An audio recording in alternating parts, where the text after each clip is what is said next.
Episode 10, ELRS Tips and Knowledge.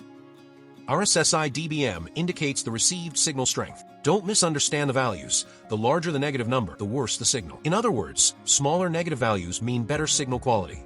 For example, minus 60 dBm is better than minus 90 dBm. If RSSI stays above minus 100 dBm, the device is nearing a loss of control threshold. Pay immediate attention. To adjust, go into the LUA script, find other devices, select the receiver type, and enter init rate to adjust the refresh rate.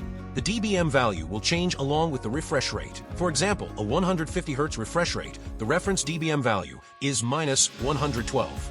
During actual flight, monitor the dBm value displayed on the OSD.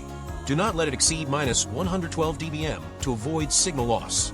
Note, the refresh rate and firmware version of both the receiver and RF module must match. Otherwise, it may cause unstable signals or abnormal values.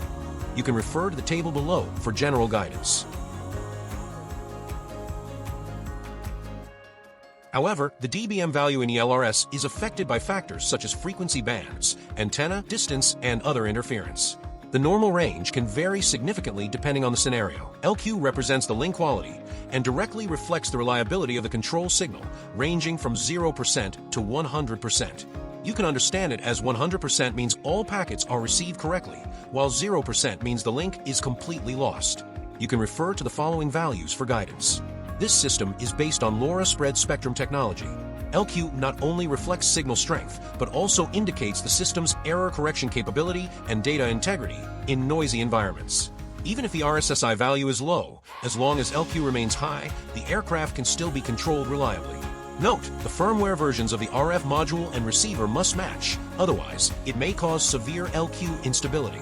Here is a simple receiver signal test method to check receiver status. Perform the test on the ground with the transmitter and receiver 1 to 2 meters apart. Under normal conditions, LQ should remain stable at 95% to 100%. The RSSI dBm is typically around minus 25 to minus 40 dBm for 2.4 GHz and around minus 20 dBm for 900 MHz. If LQ drops below 90% during a ground test, it indicates abnormal hardware or configuration. Do not take off. If you want to achieve longer flight range, the packet rate is the key parameter. For ELRS, the recommended refresh rate is 50 Hz to 150 Hz and 50 Hz to 100 Hz for 915 MHz. Note, the refresh rate of the transmitter and receiver must match. For casual flying, cruising, freestyle, or aerial filming, the recommended rate is 150 Hz to 500 Hz for 2.4 GHz and 200 Hz to 250 Hz for 915 MHz. For racing, higher packet rates are required. For ELRS 2.4 GHz, the recommended settings are 500 Hz or DK500. For 915 MHz, the recommended setting is K1000 full low band. That's all for this video. Thanks for watching.